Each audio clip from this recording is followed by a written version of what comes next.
성경 말씀은 누가복음 22장 54절부터 62절까지 교독합니다.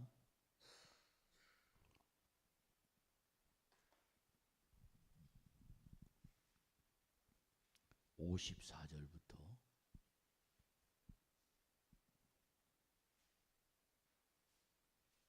예수를 잡아 끌고 대제사장의 집으로 들어갈새 베드로가 멀찍이 따라가니라.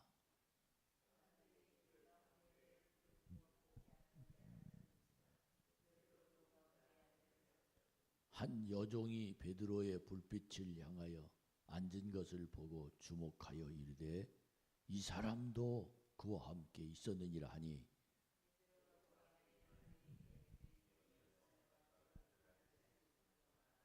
조금 후에 다른 사람이 보고 이르되 너도 그 도당이라 하거늘 베드로가 이르되 이 사람아 나는 아니로라 하더라.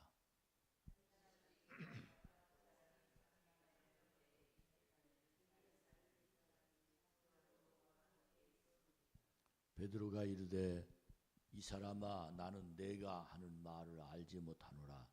아직 말하고 있을 때에 닭이 곧 울더라.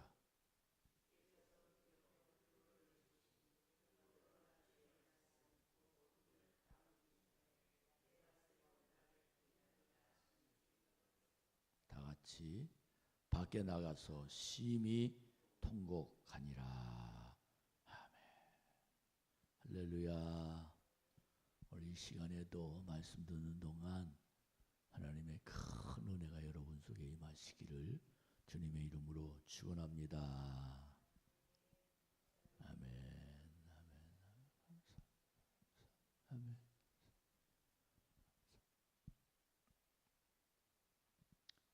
가인의 재물과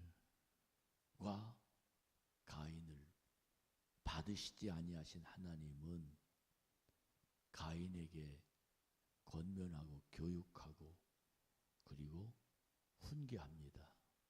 죄가 내 문 앞에 엎드렸다. 이제는 선을 행하여야 된다.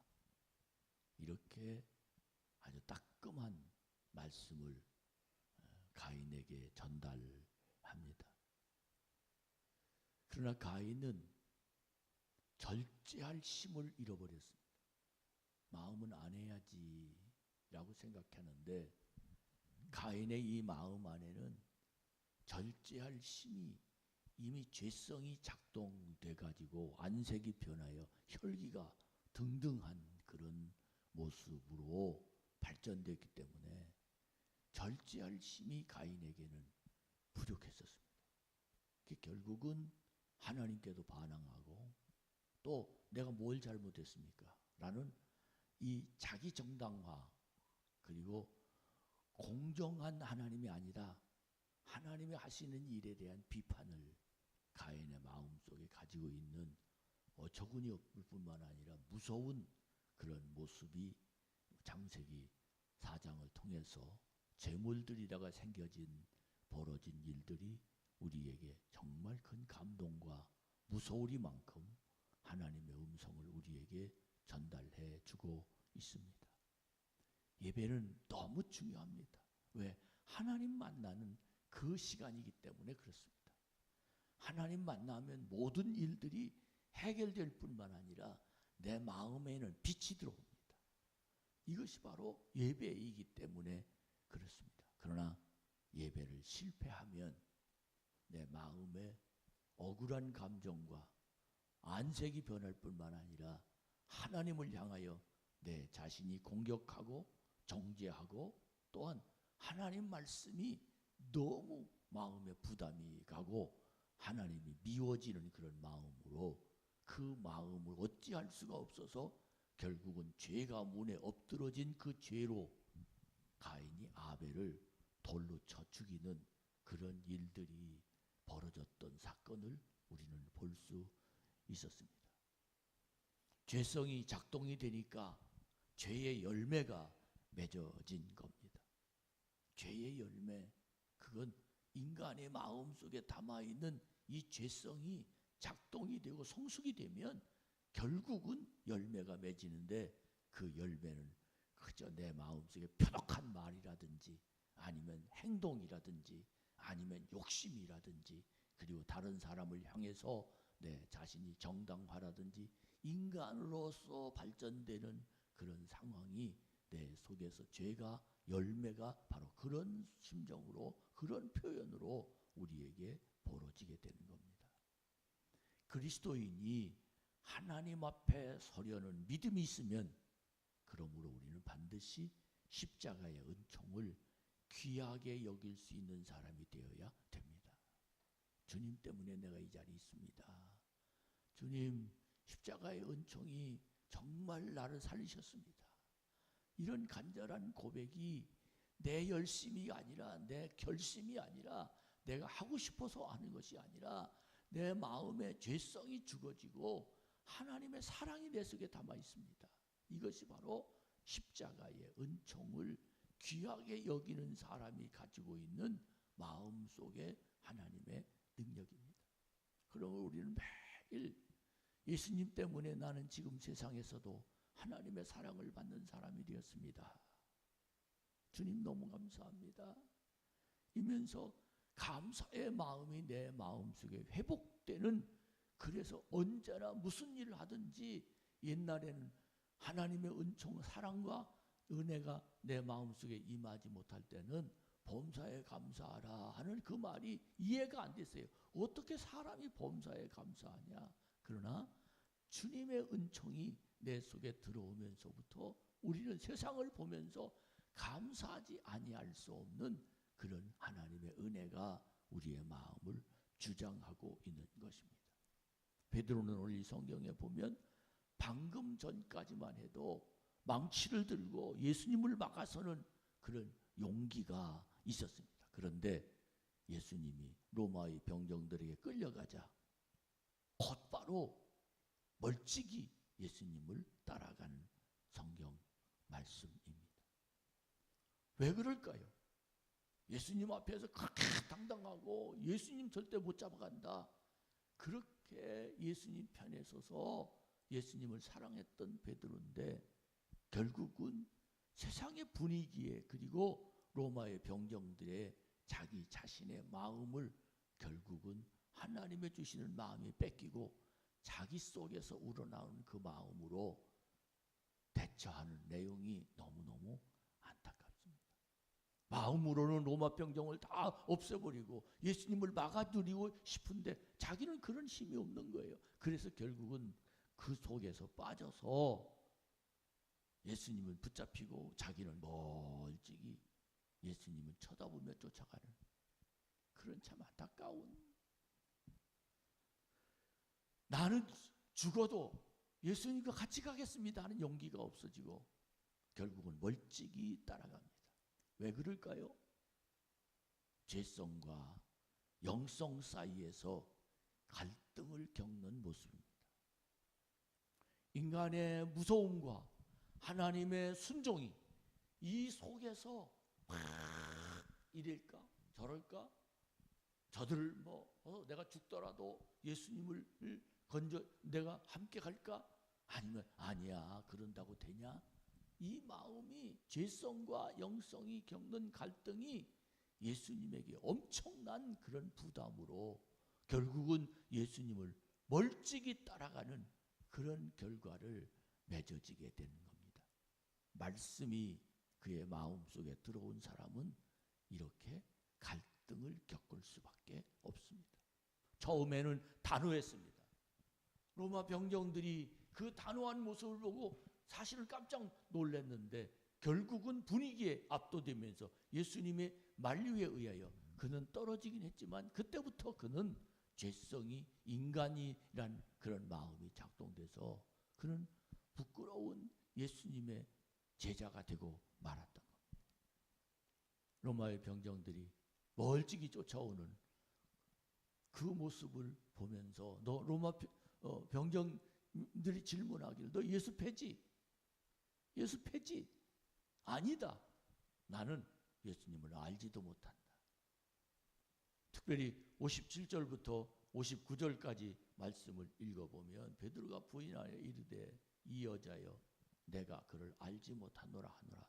조금 후에 다른 사람이 보고 이르되 너도 그 도당이라 하거늘 베드로가 이르되 이 사람아 나는 아니로다 하더라.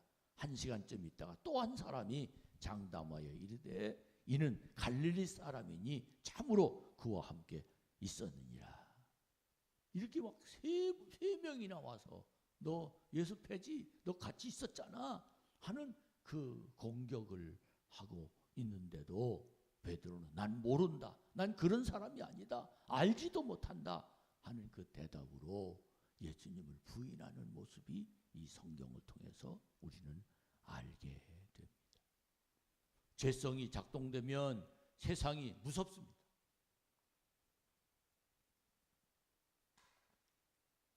칼이 무섭고 자신의 무너짐이 무섭고 채찍이 무섭습니다.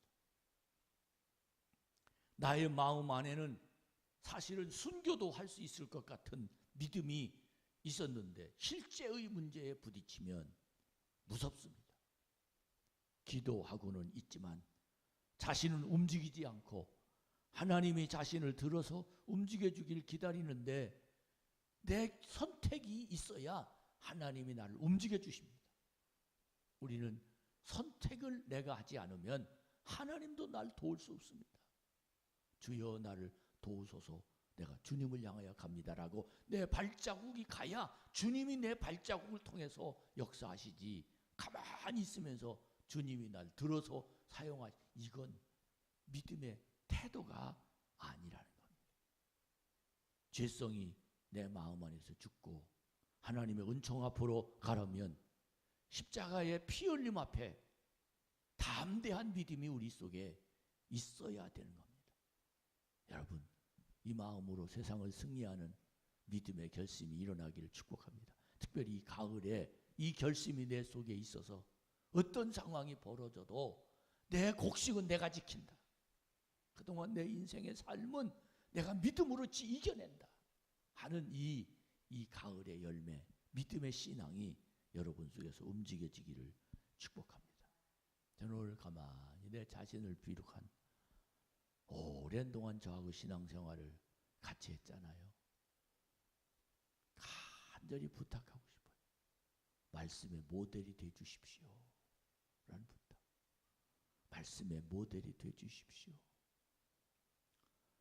나를 따르라 주님이 그렇게 얘기했는데 베드로는 모델이 되지 못하고 수제자였는데 도망치고 마는 그런 모습이었습니다.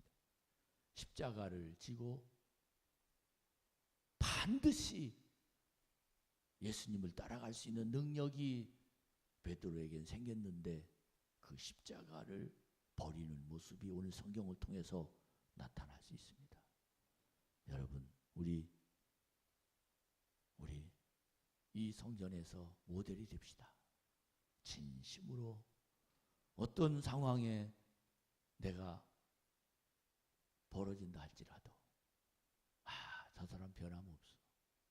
저 사람은 하나님의 은총이 있어. 정말 믿음으로 세상을 극복하는 능력이 있어.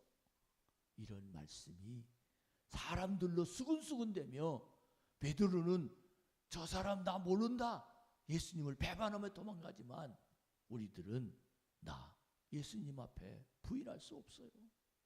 이 믿음이 우리 교회의 영적 분위기를 만들어낼 수 있습니다.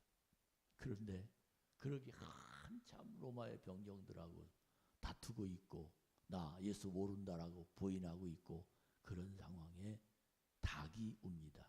61절에 보면 닭이 우는데 닭이 주께서 돌이켜 베드로를 보시니 베드로가 주의 말씀 곧 오늘 닭 울기 전에 내가 3번 나를 부인하라 하심이 생각났다.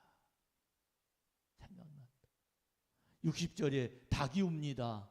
근데 그 닭 우는 소리를 듣고 내가 오늘 닭 울기 전에 내가 3번 지금 부인한 거예요. 주님의 예언이 마음속에 깨달음이 생각난 거예요. 여러분, 정말 이 닭 우는 소리라는 것이 어떤 소리입니까?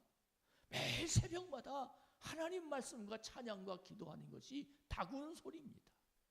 나에게 기도하면서 내 마음속에 느끼게 하는 것이 다구는 소리입니다. 그때 베드로는 62절에 보니까 심히 통곡했다. 그래도 그의 마음 안에 하나님의 영성이 살아 움직이는 사람입니다. 이것이 바로 주님의 은총 안에 들어가는 과정입니다. 배반했다, 갈등을 겪었다, 또 다구는 소리를 듣고 하나님의 음성이 깨달아지고 그리고는 회개하는, 통곡하는 그 과정, 이것이 바로 하나님 앞에 돌아가는, 이것이 바로 올바른 제사를 드릴 수 있는 피의 제사가 그의 마음속에 움직이는 사람들이 가지고 있는 능력입니다.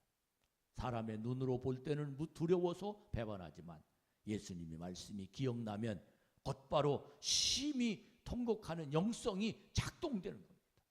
여러분, 오늘 이 새벽이 작동되는 하나님의 은혜가 여러분 속에 임하기를 주의 이름으로 축복합니다. 예배 중에 말씀을 듣는 큰 이유는 바로 하나님의 말씀으로 기억이 나야 됩니다. 하나님이 나에게 주셨던, 은혜 주셨던 그 깨달음이 내 마음을 움직여야 됩니다. 마무리합니다. 오늘 새벽에 여러분과 제가, 베드로가 주님이 잡혀가면서도 무능하게 나 모른다라고 배반했던 얼마나 비참하겠습니까? 그러나 그는 그렇게 끝난 것이 아니라 결국은 말씀이 기억납니다. 주님의 영성이 작동됩니다. 그때부터 통곡하고 하나님께로 돌아가는 모습을 우리는 느낄 수 있습니다. 여러분, 승리합시다. 말씀이 여러분의 삶이 움직여지는 가인의 제물은 끝까지 안색이 변하여 사람을 살인하는 죄의 열매를 맺었지만, 그러나 온전한 믿음이 내 속에서 작동되면 결국은 십자가 안으로 들어갈 수 있습니다. 예수 품으로 들어갈 수 있습니다. 이 믿음의 열매가 여러분과 저의 속에 일어나서 한없는 하나님의 사랑이 우리를 주관하는 이 새벽이 되기를 축복합니다. 하나님 감사합니다. 귀한 말씀 주셨습니다. 이 말씀이 나의 길이 되게 하시고 이 말씀으로 내 마음이 감동이 되어 베드로처럼 심히 통곡하며 하나님 말씀에 부인했던 내 인생을 용서받는 시간 되기를 원합니다. 오늘도 진지한 아벨의 제물이 드려져 내 주위에 하나님의 주시는 열매가 주렁주렁 맺혀지기를 원합니다. 나무가지에 나에게 주신 영혼, 새 생명을 올려놓을 수 있고 그 열매가 익어가서 하나님 안에 들어 나를 통해서 전도하는 기적이 있게 하여 주시옵소서. 마음속에 분한 마음, 억울한 마음, 괴로운 마음, 답답한 마음 이제는 다 버려버리고 하나님의 주시는 마음으로 오늘 하루가 살아가게 하여 주옵소서. 예수 그리스도의 이름으로 기도합니다. 아멘. 하늘에 계신 우리 아버지,